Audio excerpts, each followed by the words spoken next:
Have you ever looked at millionaires and wondered why they seem to exist in a completely different financial reality than the rest of us? I'm not talking about the flashy cars or the giant houses.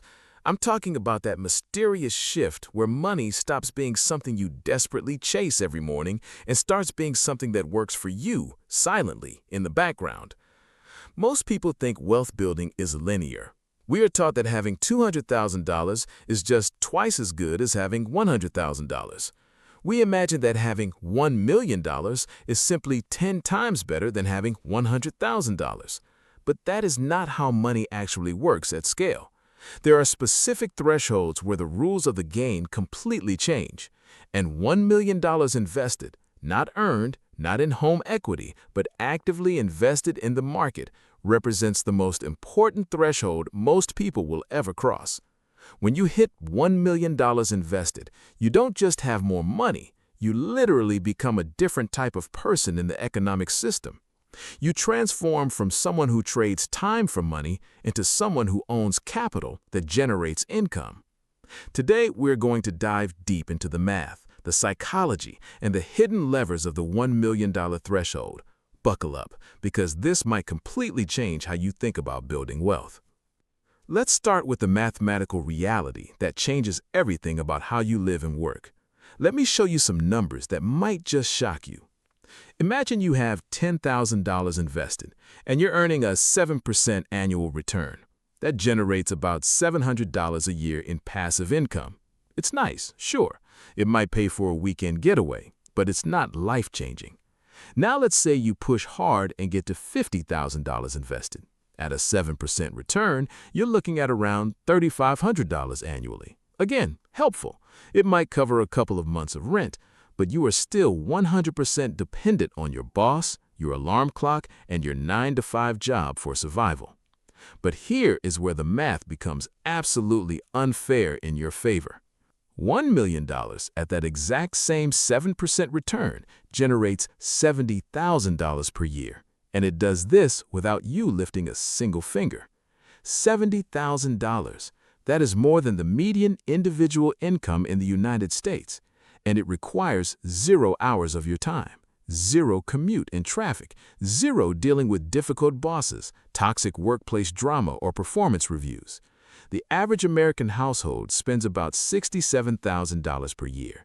So with $1 million invested, your investments aren't just contributing to your lifestyle anymore. They are completely funding it. Your investments become your most reliable employee. They work 24 hours a day, 7 days a week, 365 days a year. They work while you sleep, while you're on a beach, or while you're spending time with your kids. This is the exact moment capital starts outperforming labor. Once you cross this magical line, your relationship with money fundamentally shifts. You stop being a saver and you become a capital owner. These might sound like similar concepts, but I promise you they are completely different psychological realities. When you're a saver, you're playing offense. You are thinking in terms of accumulation. Every single dollar matters because you're building toward a goal. You clip coupons, you skip the expensive latte, you take the overtime shift. You are focused on adding more to the pile. But when you become a capital owner, your entire mindset shifts from accumulation to preservation and optimization. You are no longer trying to get rich, you are trying to stay rich. And let me tell you, keeping wealth requires a completely different set of skills than building it. Let's talk about the dark side of this transition, the psychological pressure. This is something that catches almost every new millionaire completely off guard. When you had $50,000 invested, a 5% market drop meant you lost $2,500. Painful? Yes. Devastating? No. You could make that back in a few months of aggressive saving. But when you have $1 million invested, that exact same 5% drop means you just lost $50,000 on paper. Think about that for a second. You could lose more money in a single bad week in the stock market than many people make in an entire year of hard labor. Your daily portfolio fluctuations start exceeding your monthly salary. I've watched people hit their first million, and suddenly they become obsessed. They check their brokerage apps 5, 10, 20 times a day.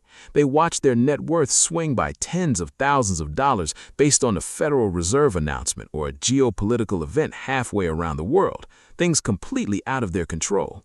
It feels like you've tied your entire future to a roller coaster that never stops. This is why the risk tolerance that got you to $1 million is almost never the same risk tolerance that helps you keep that $1 million. You start prioritizing capital preservation. You stop trying to hit home runs and you just focus on not striking out. Despite the new anxieties of market swings, there is a profound sense of security that washes over you. It's not because the money eliminates all uncertainty in life. It doesn't. But it provides a foundation that is substantial enough to weather almost any storm. When you know your investments can theoretically fund your life indefinitely, it changes how you view your job. I'm not saying you immediately march into your boss's office and quit. Most people don't. But you start working from a position of strength rather than desperation. Every career decision becomes a choice. You can walk away from a toxic work environment. You can negotiate much harder for better pay because you aren't terrified of losing the job. You can take a pay cut to work for a nonprofit you care about, or take a risk on a startup because your baseline financial needs are already covered. And this brings us to time. When you are building your first million, time is money.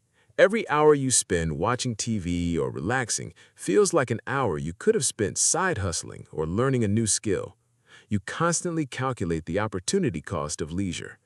But once you cross the seven-figure threshold, your time becomes significantly more valuable than your immediate earning potential. This is when people start making choices that look completely irrational to their broke friends. Why would someone turn down a $200,000 a year promotion?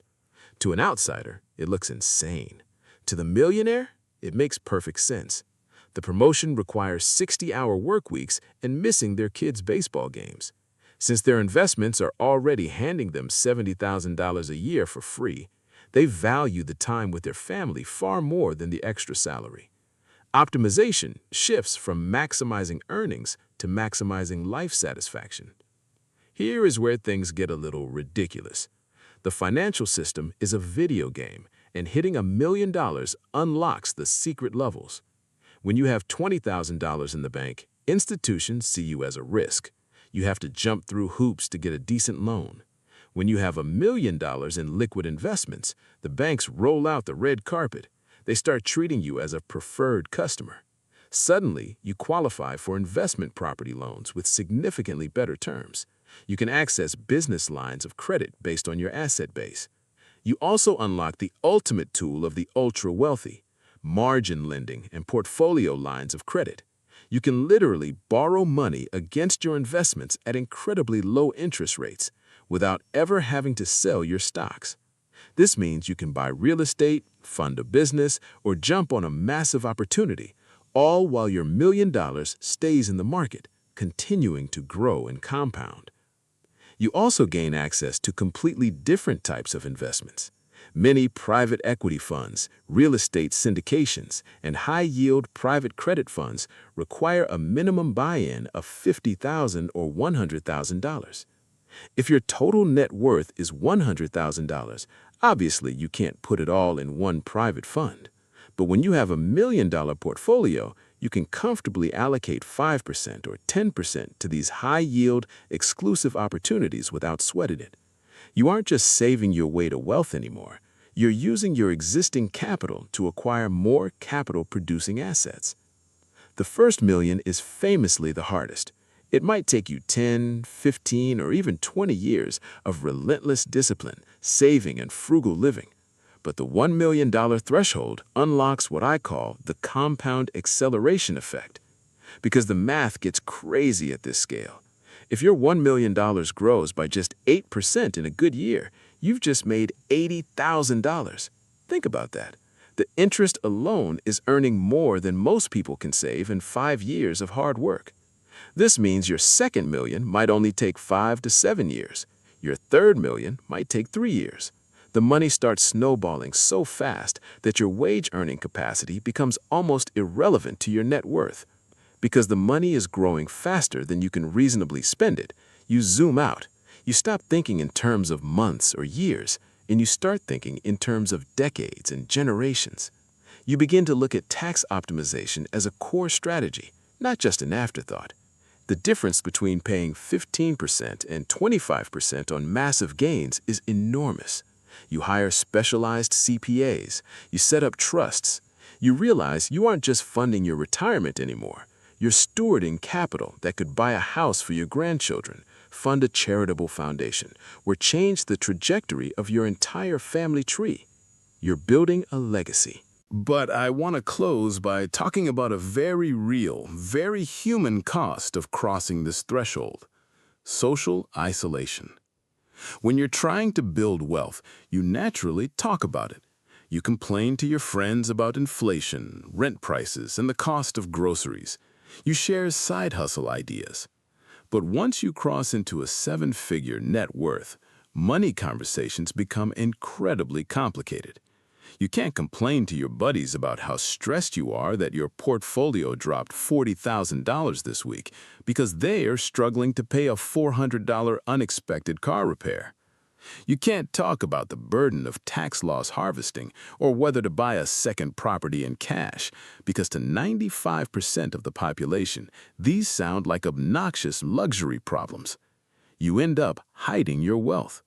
You learn to smile and nod when your friends complain about the economy, while secretly knowing you are perfectly insulated from it. It creates a weird, quiet isolation. So, there you have it. The $1 million rule isn't just an arbitrary number. It is the exact threshold where you exit the matrix of trading time for money and enter the reality where your capital works harder than you ever could. If you are on the path to building wealth right now, keep grinding. The first $100,000 is a nightmare. The first $500,000 is a slog. But when you cross that seven-figure mark, the clouds part, the math takes over, and your life belongs entirely to you. Thank you for watching. If you found this breakdown valuable, make sure to hit the like button and subscribe, because we are going to keep reverse engineering the strategies of the wealthy on this channel. Until next time, keep your investments growing and your mindset sharp.